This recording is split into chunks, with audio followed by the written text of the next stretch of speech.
अस्सलाम वालेकुम नाज़रीन, आप देख रहे हैं programme the review Kamran Yousuf और शहबाज राना के साथ। द रिव्यू में हम पाकिस्तान की मईशत, खारजा अमूर और नेशनल सिक्योरिटी से जुड़े मामलों पर बात करते हैं।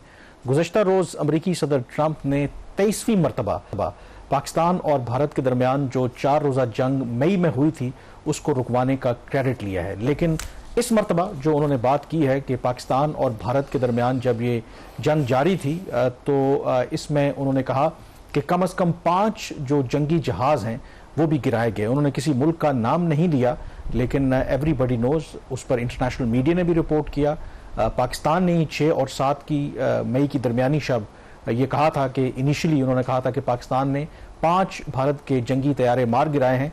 उसके बाद पाकिस्तान ने अपडेट किया था और कहा था कि 7 पाकिस्तान ने जो भारत के लड़ाका तैयारे हैं उनको मार गिराया है। भारत की तरफ से क्योंकि कभी भी सरकारी सतह के ऊपर पाकिस्तान के फाइटर जेट्स मार गिराए जाने की कभी भी बात नहीं की गई, तो अमरीकी सदर ट्रंप ने बेशक पाकिस्तान या भारत का नाम ना लिया हो, तो ये एक ओपन सीक्रेट है कि अब अमरीकी सदर भी इस बात की तस्दीक कर रहे हैं कि 6 और 7 की दरमियानी शब अगर जहाज गिरे थे तो किस मुल्क के गिरे थे। फर्दर डिस्कशन करने से पहले आइए अमरीकी सदर का वो बयान सुन लेते हैं और फिर बात करते हैं। I'm very proud of. We stopped a lot of wars, and these were serious wars that would have been going on right now. You had India, Pakistan, that was going. In fact, planes were being shot out of there. 4 or 5, but I think 5 jets were shot down actually. And Lindsay, that was getting worse and worse, wasn't it? That was looking like it was going to go. These are 2 serious nuclear countries, and they were hitting each other. You know, it seems like a new form of warfare. You saw it recently when you looked at what we did in Iran, where we knocked out their nuclear capability, totally knocked out. That it's going to be gone for a long time. But there seems to be a hit and then another hit, a hit and another hit. It's a different thing. But India and Pakistan were going at it, and they were back and forth, and it was getting bigger and bigger, and we got it solved through trade. We said, you guys want to make a trade deal? We're not making a trade deal if you're going to be throwing around weapons, and maybe nuclear weapons, both very powerful nuclear states. अमरीकी सदर Trump का बयान आप सुन रहे थे। और शहबाज, अमरीकी सदर ट्रंप का जो बयान है, बेशक मौजूदा जो अमरीकी सदर हैं गैर रिवायती हैं, बहुत कुछ अक्सर वो बोल देते हैं, लेकिन स्टिल जब अमरीकी सदर कोई बात करते हैं तो उनकी बात को आप नज़रअंदाज नहीं कर सकते। और ये जो उनका स्टेटमेंट है, 5 जहाज़ गिरने की उन्होंने बात की है, तो मेरा नहीं ख्याल कि कोई सोशल मीडिया की पोस्ट या पाकिस्तान के बयानात को सामने रखते हुए, क्योंकि बहुत से लोग शायद नहीं जानते होंगे कि अमरीकी सदर ट्रंप को हर रोज़ जो उनकी तकरीबन 2 दर्जन के करीब इंटेलिजेंस एजेंसीज हैं उनको ब्रीफ करती हैं। और पाकिस्तान इंडिया के दरमियान जब जंग जारी थी तो डेफिनेटली जो अमेरिका के यहाँ पर एसेट्स हैं, अदरवाइज जो उनके पास इंटेलिजेंस इनपुट है वो रेगुलरली उनको मिल रही होगी। तो ये आप कह सकते हैं कि पाकिस्तान का जो पर्सपेक्टिव है या पाकिस्तान ने जो कहा था, अब उसकी ये इंडोर्समेंट है। बिल्कुल, इसके बाद मेरा ख्याल अब इंडिया के पास कोई चारा नहीं रहा कि वो सामने आए और मान ले कि हाँ उसके तैयारे गिराए गए थे। लेकिन एक चीज़ और भी है, प्रेसिडेंट डोनाल्ड ट्रंप की स्टेटमेंट के बाद प्राइम मिनिस्टर शहबाज शरीफ साहब ने भी एक स्टेटमेंट आज जारी की है, और ये जो स्टेटमेंट उनकी है उस कॉन्टेक्स्ट में, या जो एयर शो हो रहा है यूके में, और उसमें उन्होंने ये कहा है कि पाकिस्तान ने 6 तैयारे गिराए हैं। तो ट्रंप साहब ने तो 5 कन्फर्म किए ना, तो उसी कॉन्टेक्स्ट में मेरा ख्याल उसी रिकॉर्ड को स्ट्रेट करने के लिए चले 5 की तो इंटरनेशनल रिकग्निशन आ गई।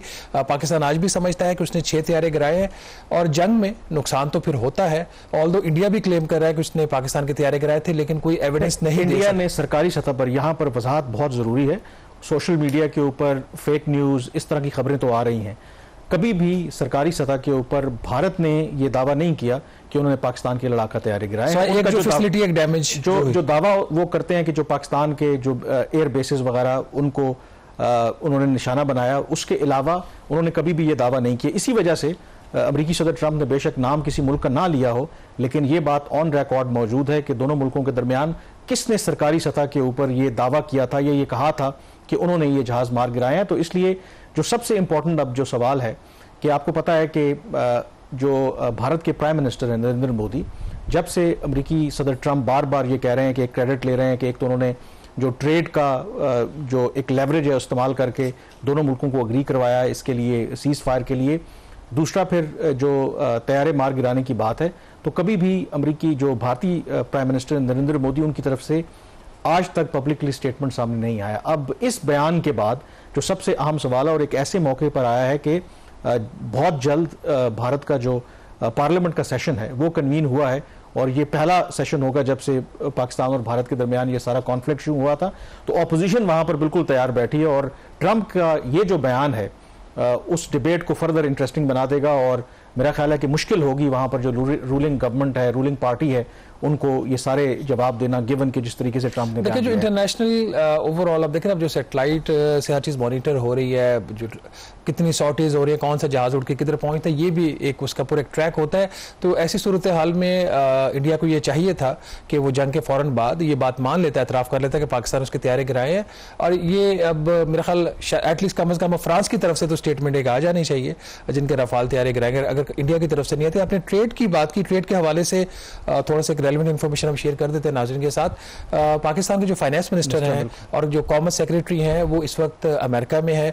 इनकी ट्रेड नेगोशिएशंस हुई हैं, हतमी तौर पर अभी कंक्लूजन नहीं हुआ। जो फाइनेंस मिनिस्टर ने एक अपना वीडियो बयान जारी किया उन इजलासों के बाद जो उनकी मीटिंग्स वहाँ पे हुई हैं, ये ग़ालिबन अनस्केजुअल विजिट था, स्केजुअल इस तरीके से नहीं था क्योंकि पाकिस्तान एक्सपेक्ट कर रहा था कि यूएस की तरफ से कुछ पॉजिटिव अनाउंसमेंट आएगी प्रेफरेंशियल ट्रेड के हवाले से।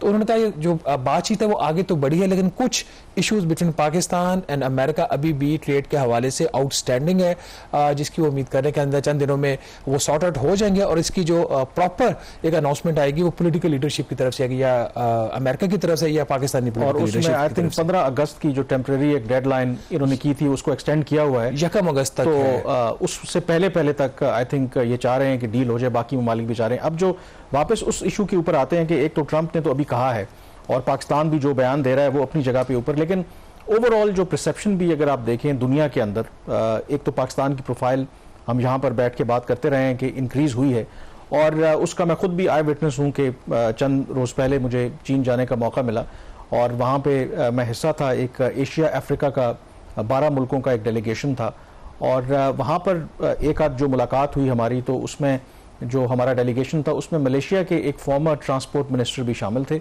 और जब वो बात हो रही थी चाइनीज़ हुकाम के साथ तो जब मेरा जिक्र आया और उन्होंने मेरा इंट्रोड्यूस करवाया तो मलेशिया के प्राइम मिनिस्टर फॉर्मर जो मिनिस्टर थे उन्होंने मुझे मुबारकबाद दी कि आपने जो पाकिस्तान ने जंग जीती है भारत के ख़िलाफ़ और वहाँ पर बहुत से अफ्रीकन कंट्री से, एशियन के जो बाकी कंट्रीज़ हैं, ईस्ट एशिया से लोग मौजूद थे और वहाँ पर उन्होंने क्लैपिंग भी की कि पाकिस्तान ने ये जंग जीती है। तो परसेप्शन आउटसाइड दी वर्ल्ड भी यही है कि पाकिस्तान ने बड़ा ज़बरदस्त इसमें परफॉर्म किया है। बाद में इंडोनेशिया से, कंबोडिया, नाइजीरिया, कुछ इस तरह के जो ममालिक थे उनके जो डेलीगेट्स थे उन्होंने भी ये मुझे कहा कि हमारा आम तौर पर तासुर पाकिस्तान के बारे में ये था कि पाकिस्तान भारत के मुकाबले में बड़ा कमज़ोर है, भारत अगर पाकिस्तान के खिलाफ चढ़ाई करेगा तो शायद पाकिस्तान बर्दाश्त नहीं कर पाएगा। लेकिन जिस तरीके से पाकिस्तान ने जवाब दिया है, उनका ये कहना था, एक डेलीगेट ने तो ये कहा कि हमारी नज़र में तो पाकिस्तान की इज्जत में जो है वो बहुत इजाफा हुआ है। तो ये आई थिंक एक इंडोर्समेंट है और ट्रंप ने जो बात की है कोई मेरा ख्याल हक़ाइक़ के मुनाफी नहीं। कामरान, इसमें जो सेंटिमेंट्स हैं वो डेफिनेटली चेंज हुए हैं। असल जो इशू होता है इन सेंटिमेंट्स को, इनको पॉजिटिवली इनको मेंटेन करना और इसको आगे बिल्डअप करना, ये यहाँ पे चीज़ रोकी नहीं जा सकती, ये एक हकीकत है। अब इंडिया तो कभी भी नहीं मानेगा पाकिस्तान ये जंग जीता, बड़े वाज़े फ़र्क से जीता। तैयारी कराना सिर्फ एक नहीं था, इंडिया के जो अज़ाइम थे वो हासिल नहीं कर सका, वो भी अपनी जगह पर। लेकिन खुदा न खास्ता अगर ये जंग लंबी चलती तो शायद इकनॉमिकली पाकिस्तान के लिए सस्टेन करना मुश्किल होता या हमारे मुश्किलात इसमें आती। तो इसलिए मैं ये बात जब भी हम करते हैं डिफेंस की, सिक्योरिटी की, उसके साथ इकोनॉमी की बात हम जरूर करते हैं कि इकोनॉमी को स्ट्रेंथन कर लो। इकोनॉमी को स्ट्रेंथन करने के लिए सिक्योरिटी और पॉलिटिकल जो स्टेबिलिटी है वो बहुत ज़रूरी है। बट आपका जो चाइना वाला विजिट था उसके हवाले से ओवरऑल जो अमेरिका और पाकिस्तान काफ़ी करीब आए हैं पिछले चंद हफ्तों में, चंद महीनों में, इसके हवाले से वहाँ पर क्या कोई कंसर्न्स थे या चाइनीज़ का जो एक ट्रेडिशनल स्टांस रहा है कि जो यूएस पाकिस्तान रिलेशन है उसका चाइना और पाकिस्तान रिलेशन के ऊपर उस तरीके से कोई इंपैक्ट नहीं है? अच्छा, इससे पहले मैं आपका ये जवाब दूं, जो इंडिया पाकिस्तान की भी आप बात कर रहे हैं और जो बिल्कुल जंग जो है वो भारत के भी इंटरेस्ट में नहीं है, पाकिस्तान के तो बिल्कुल इंटरेस्ट में नहीं है, इसीलिए हम बात करते हैं। तो इसके हवाले से जो उनके इंटरनेशनल डिपार्टमेंट के वजीर हैं चीन के, लियू जिनचाओ, उनके साथ 2 दफ़ा मेरी मुलाकात हुई और उसमें जब मैंने उनसे एक सवाल किया कि भारत तो ये कहता है कि बेसिकली पाकिस्तान जो जंग जीता है या पाकिस्तान के पीछे तो चाइना खड़ा हुआ था, हमारी लड़ाई असल में एक 2 फ्रंट सिचुएशन है। तो मैंने उनसे पूछा कि आपका इसके बारे में क्या ख्याल है, तो उन्होंने एक तो कहका लगाया और उन्होंने कहा कि और चाइनीज कहका कम ही लगाते हैं चाइनीज, और उन्होंने ये कहा कि देखें, एक तो एक ओपन सीक्रेट है कि पाकिस्तान और चीन का आपस में बड़ा गहरा ताल्लुक है, डिफेंस कोऑपरेशन भी है, लेकिन मोर इम्पोर्टेंटली उन्होंने ये कहा कि बावजूद इसके कि हम पाकिस्तान को हथियार भेजते हैं, लेकिन ये हमारी इंटेंशन नहीं है कि पाकिस्तान और भारत के दरमियान किसी भी तरह की जंग हो। दोनों न्यूक्लियर कंट्रीज हैं और हम चाहते हैं कि बातचीत के जरिए मामलात को हल किया जाए। और उन्होंने कहा कि चाइना की यही पॉलिसी है, अप्रोच है, वो इंडिया के साथ जो उनके मामलात हों, अमेरिका के साथ हों, तो हम बातचीत के जरिए मामलात को हल करना चाहते हैं और यही हमारी अप्रोच है। दूसरी जो मेरी उनसे डिस्कशन बिल्कुल हुई कि आपको क्या कोई कंसर्न है रिगार्डिंग पाकिस्तान और अमेरिका के दरमियान जो ताल्लुकात में अपेरेंटली एक बेहतरी आ रही है, फिर आर्मी चीफ भी व्हाइट हाउस गए, वहाँ पर उनकी मुलाकात हुई, तो उस पर चीन के वजीर का यह कहना था कि चीन को कभी भी इसके ऊपर एतराज़ नहीं रहा। हम चाहते हैं कि पाकिस्तान के बाकी दुनिया के साथ और अमेरिका के साथ ताल्लुकात अगर बेहतर होते हैं तो हमें उस पर कोई एतराज़ नहीं है। और इन अ वे वो इस बात को इंडोर्स कर रहे थे कि जो आर्मी चीफ भी जब अमेरिका गए थे तो थिंक टैंक्स के लोगों से वहाँ पर बात हुई थी, तो वहाँ पर उन्होंने इसका जिक्र किया था कि चाइना ने कभी भी पाकिस्तान को ये नहीं कहा कि आप अमेरिका के साथ ताल्लुकात जो हैं वो बेहतर ना करें। इनफैक्ट शायद अमेरिका की तरफ से हमारे ऊपर दबाव कह लें या हमें मशवरा ज़रूर दिया जाता है कि हम चीन से दूर रहें, चीन हमें ये नहीं कहता। और चीन के खुद भी आपको पता है कि बावजूद जितने भी डिफरेंसेस हैं उनकी सबसे ज़्यादा उनके साथ ट्रेड अभी भी हो रही, अभी भी वो बातचीत के ज़रिए मामलात को हल करना चाहते हैं। एक तो ये चीज़ हो गई। दूसरा आई थिंक इम्पॉर्टेंट जो यहाँ पर जो मेरी उनसे बात भी हुई लियू जिनचाओ से, और ये वही मिनिस्टर हैं जो आज से चंद माह पहले पाकिस्तान के दौरे पर आए थे और पाकिस्तान में जो चाइनीज़ नेशनल्स हैं उनकी सिक्योरिटी से एक उन्होंने पब्लिकली पहली मरतबा अपने खदशात का खुलकर इजहार किया था। दफ्तर खारजा में एक तकरीब में उन्होंने ये कहा था कि अगर पाकिस्तान चीन के शहरियों की सिक्योरिटी को बेहतर नहीं बनाएगा तो चीन के लिए मुश्किल हो जाएगा पाकिस्तान में मजीद सरमायाकारी करना। उस बयान के ऊपर काफ़ी चर्चा हुआ था।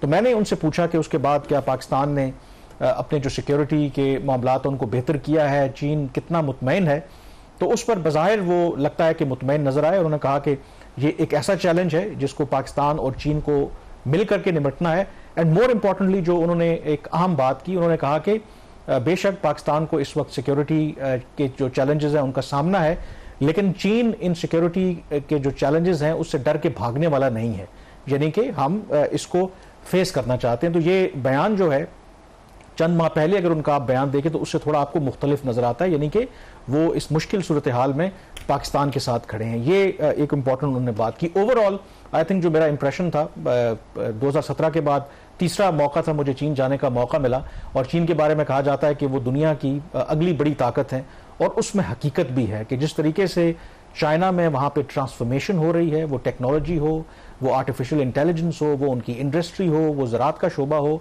आपकी अकल दंग रह जाती है कि जिस तरह की डेवलपमेंट वहाँ पर हो रही है। और इंसान, और ख़ास करके मैं सोचने पर मजबूर होता हूँ, हम भी CPEC के ऊपर काफ़ी अरसे से काम कर रहे हैं कि शायद हमारी जो लीडरशिप है, जो भी वो निगोशिएट करते हैं, या तो उनका कोई इतना विजन नहीं है या फिर बड़ा वो शॉर्ट टर्म के लिए सोचते हैं। क्योंकि जिस तरीके की तरक्की इस वक्त चीन कर रहा है, अगर पाकिस्तान मैं समझता हूं कि 10 से 15% भी चीन से फायदा उठा ले तो हम कम से कम साउथ एशिया की तो एक बहुत बड़ी ताकत बन सकते हैं। और शहबाज, एक इंटरेस्टिंग जो बात है उसमें कि एक यान उनका शहर है और हिस्टोरिक शहर है, उनका जो स्पिरिचुअल हेडक्वार्टर भी कहा जाता है कम्युनिस्ट पार्टी का, क्योंकि जो मौजे तुंग थे उन्होंने 13 साल अपनी स्ट्रगल के वहाँ पर बिताए थे। और वहाँ पर एक पहाड़ी इलाका था, तो एक गांव में हमें वो लेकर के गए, पहाड़ी की चोटी पर गांव था। 10 साल पहले वो पिक्चर्स भी उन्होंने दिखाई कि वहाँ पे बिल्कुल एब्जेक्ट पॉवर्टी थी, लोग खते गुर्बत की लकीर से नीचे ज़िंदगी गुजार रहे थे। फिर क्या किया कि चाइनीज़ ने वहाँ पर प्राइवेट सेक्टर के साथ मिलकर एक इनिशिएटिव लिया, वहाँ पर जो एप्पल्स के फार्म हैं वो बनाए पहाड़ी की चोटियों के ऊपर। जो लैंड थी वो तमाम विलेजर्स की थी, प्राइवेट सेक्टर ने वहाँ पर इन्वेस्ट किया, एंड विद इन 10 years इतनी ज़्यादा ट्रांसफॉर्मेशन हो गई है कि सिर्फ एक जो उनका सूबा है शांक्सी, दुनिया में 1/7 जो इस वक्त सेब की प्रोडक्शन है सिर्फ वहाँ से हो रही है। और वो गांव जहाँ पर शायद लोगों के पास 2 वक्त की रोटी खाने के लिए पैसा नहीं था, आज हर किसी के पास वहाँ पर गाड़ी है। थाउजेंड्स ऑफ जो R&B वगैरह वो उससे मुनाफा कमा रहे हैं। आपको वो गांव लगता ही नहीं है। थीम पार्क्स आपको नजर आएंगे, वहां पर जो डेवलपमेंट हो रही है और जो प्रोडक्शन है सेबों की, आप देख के हैरान रह जाते हैं। तो मैं सोचने पे मजबूर था, हमारा गिलगित बल्तिस्तान का इलाका आप चले जाए, वहां पर भी सेब होता है, फ्रूट होता है, लेकिन उस तरीके की टेक्नोलॉजी आप इस्तेमाल नहीं कर रहे। चीन के साथ हमारा बॉर्डर भी लगता है कि पाकिस्तान में किसी को ख्याल नहीं आया कि इस तरह के जो छोटे छोटे मंसूबे हैं उसके ऊपर काम करके लोगों को भी एम्पावर करें, पाकिस्तान की मईशत को भी ग्रो पाकिस्तान करवाएं। का मसला ये है कि पाकिस्तान में एलीट कैप्चर है, जो पॉलिसीज हैं वो एलीट के लिए बनती हैं। बहुत सारी ऐसी एग्जांपल्स हैं वो जो डिस्कस करते हैं एलीट के लिए। जैसे हमने कल के प्रोग्राम में बात की थी, IMF के प्रोग्राम को भी हम जो है वो सेक्रीफाइस करने के लिए तैयार हो जाते हैं। और जो सबसे एक पॉजिटिव चीज़ है चाइना के अंदर कि वहाँ पे क्लैरिटी ऑफ पर्पस है। अगर चाइना की कम्युनिस्ट पार्टी ने कोई चीज़ डिसाइड की है तो वो ट्रांसलेट होती है विजन के अंदर, वो प्लान के अंदर, और फिर वो नीचे CEO लेवल पर इंप्लीमेंट होती है। मुझे भी जब चाइना जाने का मौका मिला था तो उस वक्त हमने ये चीज़ देखी थी कि किस तरीके से और कितना रैपिडली वहाँ पे डेवलपमेंट्स हो रही हैं। नाज़रीन, पाकिस्तान ने भी स्पेशल इकोनॉमिक जोन्स बनाने का फैसला किया था CPEC के तहत। वो जोन्स प्लान्स जो हैं वो प्लान्स की हद तक ही रहे, कभी ट्रांसलेट नहीं हुए। चाइना में अगर आप चले जाएं, जो स्पेशल इकोनॉमिक जोन्स हैं उनके, वो एक पूरी एक नई इंडस्ट्रियल सिटी, एक एंटरटेनमेंट सिटी, मतलब दुनिया की कोई ऐसी वहाँ पे जो फैसिलिटी दुनिया में है और वहाँ पे ना ये हो नहीं सकता। इस तरीके से उन्होंने तरक्की की और उनका जो पहला जोन था वो सिंगापुर के ताउन से बना। उसके बाद उन्होंने वो मॉडल कॉपी किया और पूरे चाइना में फैला दिया। और चाइना ने पाकिस्तान को ऑफर भी कॉपरेशन की कि हम कुछ नहीं कर सके। हमारी तरजीहात क्या हैं? क्या हमारे पास सिर्फ पैसों का मसला है या हमारा मसला कुछ और है? ये चीज़ रिफ्लेक्ट होगी आपको जब हम ब्रेक के बाद एक चीज़ डिस्कस करेंगे कि पाकिस्तान में एक वाटर क्राइसिस आया हुआ है या आ सकता है। इंडिया के साथ हमारे प्रॉब्लम्स हैं और तरजीहात क्या है, हमारे सियासी मंसूबे, और दूसरी तरफ जहां पे हमने जाके काम करना है, जहां पे हमें सही पैसा खर्च करना है, उसके लिए हमारे पास पैसा नहीं इकट्ठा हो रहा है। इसकी क्या डिटेल्स हम बात करेंगे छोटी सी ब्रेक के बाद। जी, ब्रेक के बाद एक दफ़ा फिर आपको खुशामदीद कहते हैं। भारत के खिलाफ मई में जो जंग हुई, पाकिस्तान को कामयाबी तो ज़रूर मिली, लेकिन इसका हरगिज़ ये मतलब नहीं है कि ये चैलेंज ख़त्म हो गया है, क्योंकि भारत ने जो कई इक़दामात लिए थे उसमें एक जो सबसे मेरे ख्याल में फार रीचिंग जिसकी इम्प्लीकेशंस है, जो उन्होंने फैसला किया था, वो था जो सिंध-तास मुआहदा है उसको यकतरफा तौर पर उन्होंने मुअत्तल किया था। पाकिस्तान लो राइपेरियन है, यानी कि तमाम दरिया भारत से होकर पाकिस्तान आते हैं, तो मुस्तकबिल में वैसे भी पाकिस्तान में वाटर शॉर्टेज है और भारत के इस इकदाम से ये प्रॉब्लम मज़ीद कॉम्प्लिकेट हो सकता है। पाकिस्तान इस मामले को हल करने के लिए ऑफ कोर्स ये में कर लेना चाहिए था, लेकिन कभी किया नहीं। तो एक नया जो डैम है, चिनाब डैम बनाने की भी बात हो रही है, बट अगेन फंडिंग का मामला है और उसके लिए जो प्रपोजल था कि आवाम से पैसे लेकर के ये जो डैम है वो तामीर किया जाए। बट जिस तरह कल हम बात कर रहे थे कि शुगर इंपोर्ट के मामले में IMF जो है वो आड़े आ गई, तो इस मामले के ऊपर भी IMF के कुछ इतराज़ात हैं। तो ओवरऑल इशू क्या है? देखिए कावरन, मसला मैं ठीक है, फिस्कल हम कहते हैं क्राइसिस होता है, लेकिन जहाँ पे हुकूमत की पॉलिटिकल विल होती है, पॉलिटिकल उनकी तरजीहात होती हैं, वहाँ पे पैसा आ जाता है, कोई मसला नहीं होता। इस माली साल में 1000 अरब रुपए का जो पब्लिक सेक्टर डेवलपमेंट प्रोग्राम दिया गया है, और अगर PSDP के प्रोजेक्ट्स को गो थ्रू करना शुरू कर दें तो आपको अंदाजा हो जाएगा कि कैसे पैसा वेस्ट हो रहा है। उन मनसूबों के ऊपर पैसा लगाया जा रहा है जहाँ पे जरूरत ही नहीं है फेडरल गवर्नमेंट को फंडिंग करने की। जो सस्टेनेबल डेवलपमेंट गोल्स जो एसेंशियली पार्लियामेंटेरियंस की स्कीम्स हैं, उनके लिए 70-75 अरब रुपए साल में रख दिया जाता है, जिसका हुकूमत खुद मानती है कि उसमें वेस्टेज ज्यादा है, उसमें लीकेजेस बहुत ज्यादा है, इस किस्म के मसाइल हैं। नेशनल फिस्कल पैक्ट साइन हुआ IMF के प्रोग्राम के तहत, जिसके तहत फेडरल गवर्नमेंट ने कोई प्रोविंशियल प्रोजेक्ट फंड नहीं करना था, इसके बावजूद इसी बजट में जो पैसा है वो रखा गया उन मंसूबों के लिए। तो मसला यहाँ पे पैसे का नहीं है, मसला तरजीहात का था। पिछला जो साल था उसके अंदर जो वाटर सेक्टर था उसके लिए 193 अरब रुपए रखा गया था। इस साल 193 अरब को बजाय इसके कि बढ़ाते, क्योंकि इंडिया का वाटर एग्रेशन सबके सामने, इंडिया ने आपका पानी बंद करने की धमकी दी और कुछ कर भी रहे हैं वो, हमने उस 193 अरब रुपए को 133 अरब रुपया कम करके कर दिया, क्योंकि हमारी तरजीहात सियासी हैं। अब इस चीज को कोप करने के लिए, क्योंकि इमोशनली लोगों को एक्सप्लॉइट किया जा सकता है, तो एक वाटर स्टोरेज सेस लगाने का हुकूमत ने फैसला किया। आइडिया ये था कि पाकिस्तान में जितनी भी अशिया यहाँ पे लोकली प्रोड्यूस होती हैं, उसमें इलेक्ट्रॉनिक गुड्स और फार्मास्यूटिकल से रिलेटेड जो चीज़ें उनको छोड़कर बाकी तमाम अशिया के ऊपर 1% सेस एक नया टैक्स लगा दिया जाए। अब सेस क्यों, जीएसटी का रेट भी बढ़ा सकते हैं। सेस इसलिए कि सेस हो या लेवी हो, उसकी तमाम जो आमदन फेडरल गवर्नमेंट के पास रह जाती है, और इन केस ऑफ जीएसटी वो फेडरल डिविजिबल पूल का हिस्सा बनता है, उसका 57.5% उस पूल का जो है वो सूबों को चला जाता है। तो पिछले अगर आप कुछ अरसा से देखें, हुकूमत उन टैक्सेस की तरफ जा रही है जहां पे सूबों को पैसा ट्रांसफर ना हो, और वो राइटली उनकी अप्रोच भी ठीक है, क्योंकि सूबों के पास पहले इतना ज्यादा पैसा हो गया है कि वहां पे इंफ्रास्ट्रक्चर तो उन्होंने एक्सपेंड करना ही करना, और बहुत सारी वहां पे नई काम शुरू हो गए हैं। तो यहाँ पे प्रपोजल ये था कि सेस लगा दिया जाए। प्रपोजल आईएमएफ के साथ डिस्कस हुआ, हमने इस पर पहले खबर भी की थी कि आईएमएफ के साथ ये शेयर हो चुका है।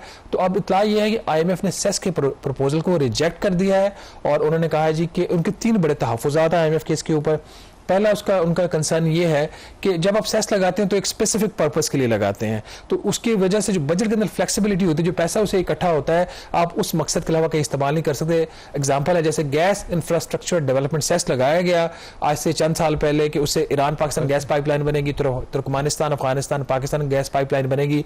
पैसा इकट्ठा हो गया, कंपनियों ने रिकवर कर लिया, कंज्यूमर से खजाने में नहीं डाला, और उसका इस्तेमाल भी नहीं हुआ, वो बजट में यूज हो गया। तो एक तो उनका ये कंसर्न है। दूसरा उनका कंसर्न ये है कि आप जो सेस लगाते हैं और उसका जो कंट्रोल है वापडा को देना चाह रहे हैं, तो वापडा के जो गवर्नेंस के जो इश्यूज हैं उसकी वजह से वो नहीं चाहते कि वापडा के पास इसका कंट्रोल जाए। और तीसरा उनका जी आपने एक डेवलपमेंट स्पेंडिंग करनी है प्रोजेक्ट्स के ऊपर, वाटर सेक्टर के ऊपर, तो आप पीएसडीपी से करें, नया आपको इस तरह का टैक्स लगाने की क्या जरूरत है। इन्होंने कहा जी हमारे पास स्पेस नहीं है, तो उसका उन्होंने हल दे दिया है कि अगर आपके पास स्पेस नहीं है तो जीएसटी का जो रेट है वो हुकूमत पाकिस्तान बढ़ा दे। जीएसटी का रेट इस वक्त 18% है, और उसको आपको जितना उसकी जरूरत है वो कर दें। अब जो दूसरी बात आप कर रहे थे डैम्स की, तब हम 2 डैम्स तो आपके एग्जिस्टिंग है, बल्कि 3 है। एक तो दासू है, वो रन ऑफ द रिवर, उसमें पानी स्टोरेज नहीं होता है। 2 डैम है एसेंशियली।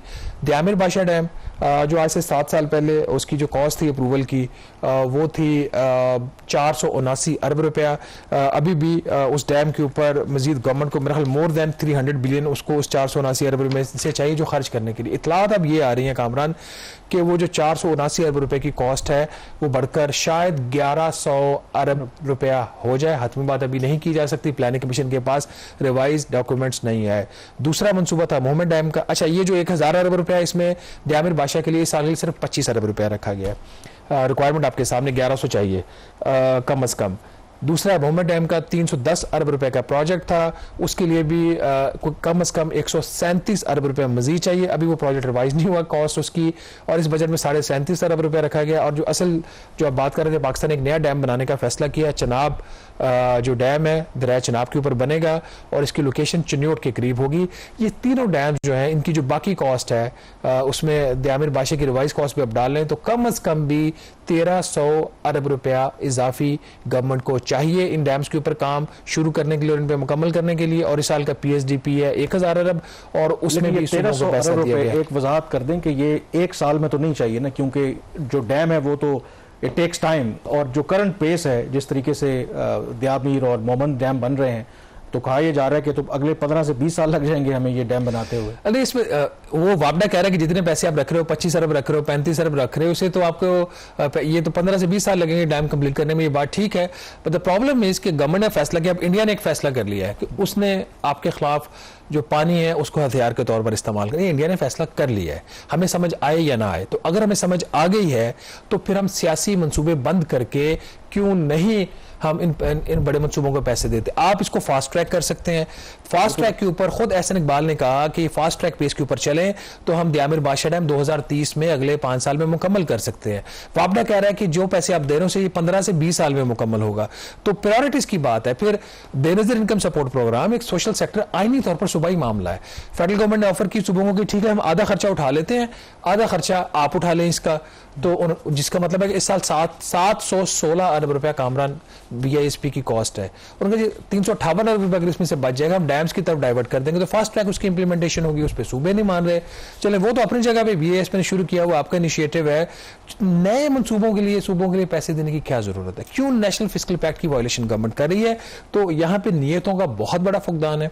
अगर ये चाहें ये कर सकते हैं। आई बिलीव एंड आई से इट अगेन एंड अगेन, पैसों का मसला नहीं है। 1000 अरब रुपए की पीएसडीपी में से आज भी 100 अरब रुपया ये द्यामिर के लिए निकाल सकते हैं, लेकिन उसके लिए जो करना पड़ेगा पॉलिटिकल सेक्रीफाइस करनी पड़ेगी। 70 अरब रुपए का पार्लियामेंटेरियंस के मंसूबे बंद करें, सूबों को कहें वो चलाएं। सूबों का काम है नालियां बनाना, गलियां बनाना, कब्रिस्तानों की दीवारें बनाना, क्या फेडरल गवर्नमेंट का काम है?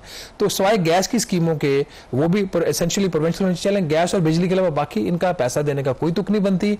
ये दे रहे हैं और सिंध को दबा के पैसे दे रहे हैं। और उसमें अगेन वही बात आ जाती है, हम चीन की एग्जांपल दे रहे थे कि आपका विजन नहीं होगा और एक क्लैरिटी नहीं होगी अगर आप रिएक्टिव होंगे और फिर पिक एंड चूज करेंगे इस तरह के मंसूबों के हवाले से, तो फिर ज़ाहिर है कि एक्सक्यूजेज आप हमेशा देते रहेंगे। यहाँ पे ब्रेक लेंगे, ब्रेक के बाद जिक्र करेंगे क्योंकि टैक्स की बात हो रही थी। पाकिस्तान का एक बड़ा मसला कि कैसे ताजरों को टैक्स नेट में लाया जाए। कुछ इकदामात इस बजट में जो पेश किया गया था, गवर्नमेंट ने प्रपोज किए थे, उसको इम्प्लीमेंट करने की कोशिश कर रहे हैं, लेकिन उस पर भी ताजरों को एतराज़ है। कम से कम 2 बड़े शहरों में आज हड़ताल की कॉल थी, तो क्या रद्द अमल था ताजरों का, इसके हवाले से इशू है क्या? ब्रेक के बाद इस पर बात करेंगे।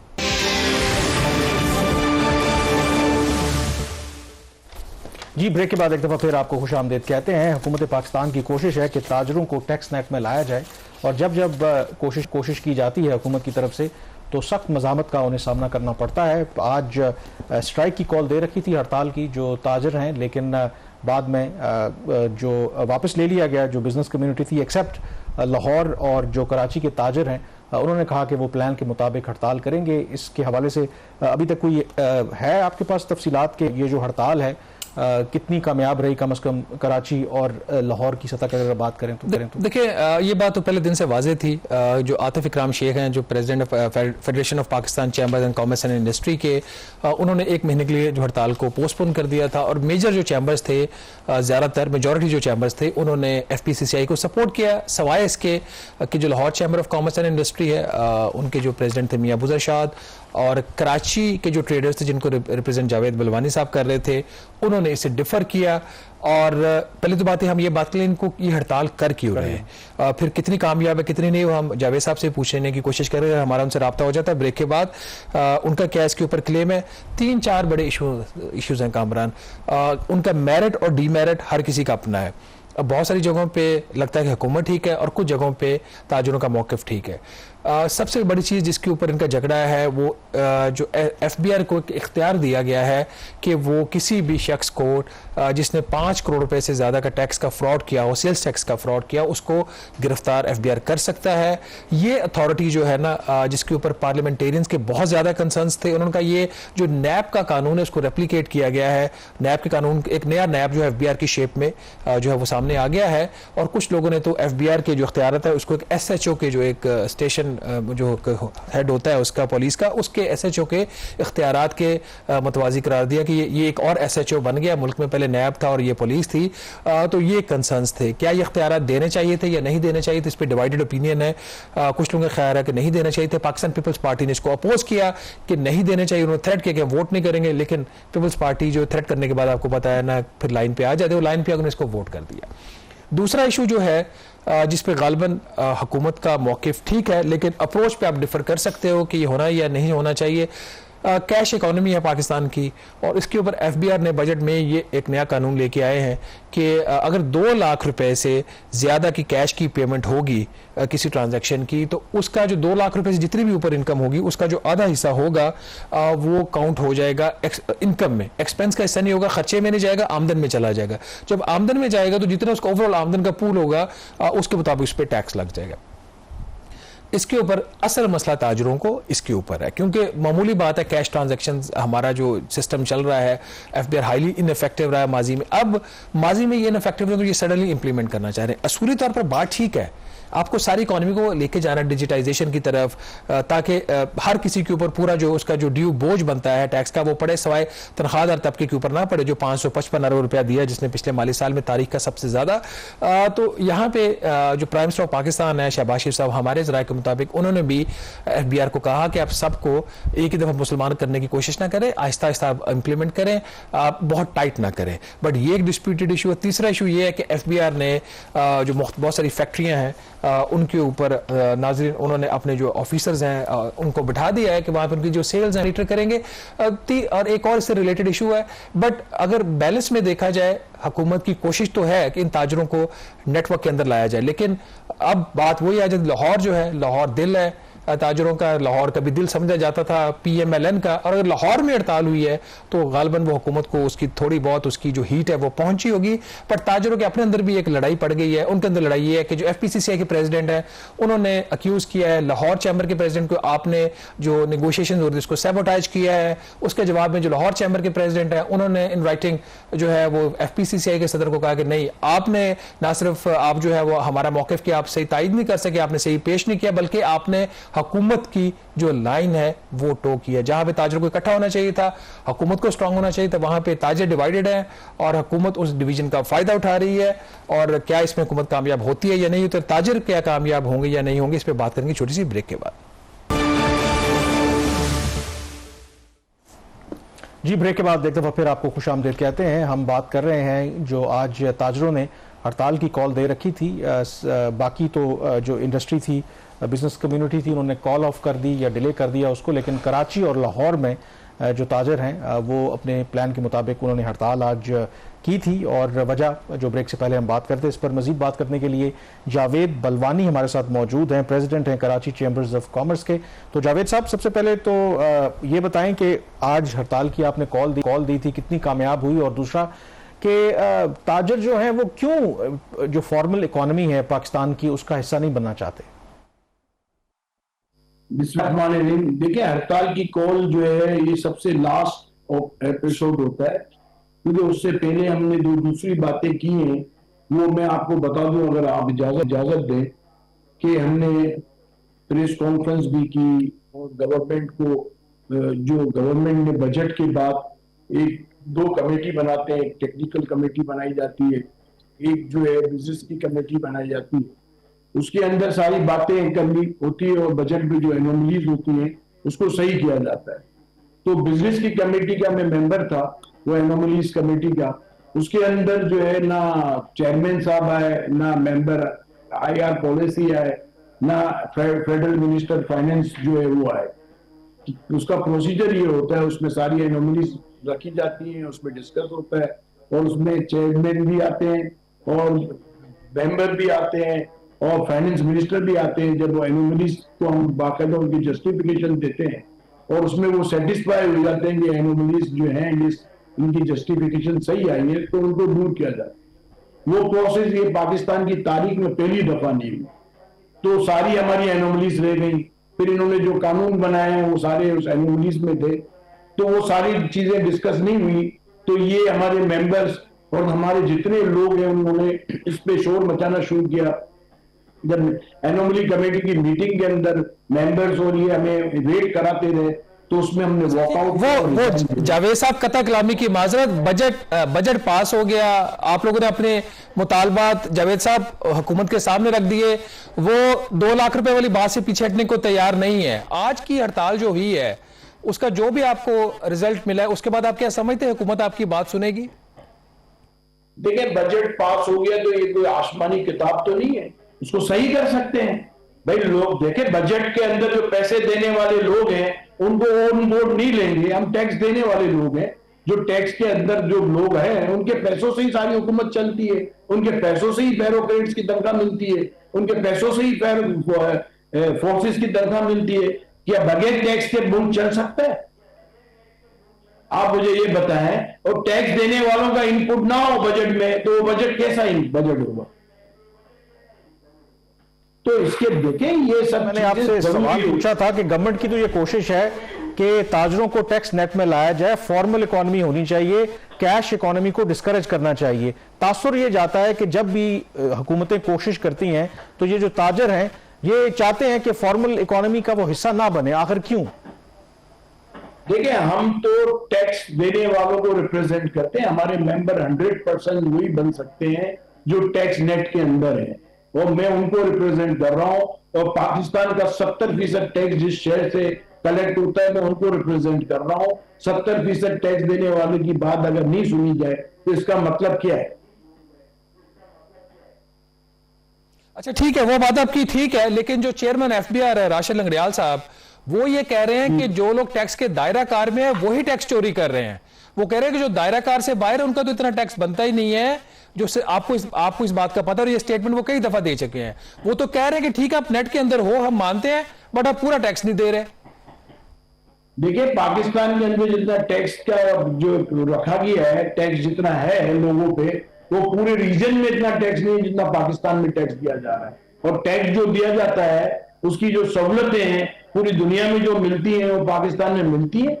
आप मुझे बताएं, हम कराची 70% टैक्स देता है, ना यहाँ लॉ एंड ऑर्डर सही है, ना यहाँ सड़क सही है, ना यहाँ पानी सही है, ना यहाँ बिजली सही है, ना यहाँ गैस सही है। कौन सी चीज सही है ये बता दें लंगड़ियाल साहब, कि आपके टैक्स की वजह से आपको ये सर्विसेज मिल रही है।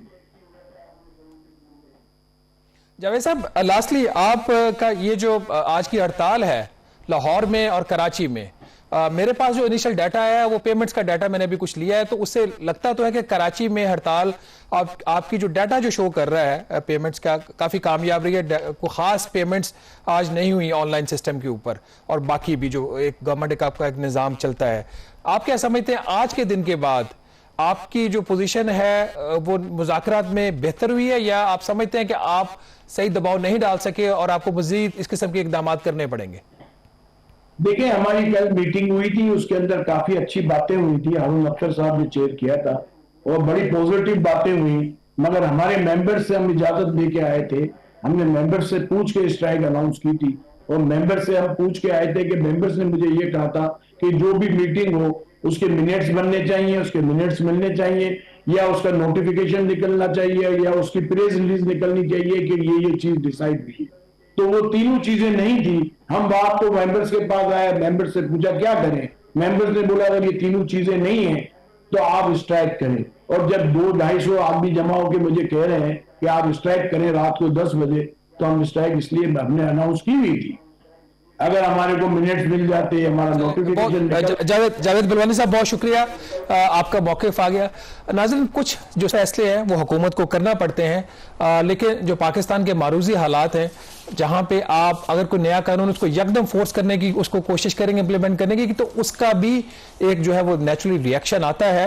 हुकूमत इस हद तक तो उसका ये मौक़िफ़ ठीक है कि कब तक जो चंद सेक्टर्स हैं वो बोझ उठाते रहेंगे, जिसमें खास तौर पर तनख्वाहदार तबका और आपका जो फॉर्मल जो है कॉर्पोरेट सेक्टर, इसके ऊपर सारा बोझ पड़ता है। और ताजरों के हवाले से हमेशा से ही हुकूमत का नरम एक गोशा रहा है। अब देखने की बात यह है कि क्या इस दफा हुकूमत अपने मौक़िफ़ पे डटेगी या नहीं। अगर एक दफा फिर हुकूमत यहां से पीछे हट गई तो फिर शायद ये काफी मुश्किल होगा हुकूमत के लिए दोबारा ताजरों को टैक्स के दायरा कार में लाना। हाँ, अगर 2 लाख रुपए की जो लिमिट है वो बहुत टाइट है, तो हुकूमत इस लिमिट को थोड़ा सा रिलैक्स कर सकती है। 2 लाख की जगह पे 5 लाख रुपए की भी आप अलाउ कर सकते हो, उसके ऊपर मैक्सिमम कैप लगाई जा सकती है, लेकिन इसको मुकम्मल खत्म करना शायद मुनासिब नहीं होगा। आज के प्रोग्राम से इतना ही। मुझे और कामरान यूसुफ को इजाजत दीजिएगा। अल्लाह हाफिज।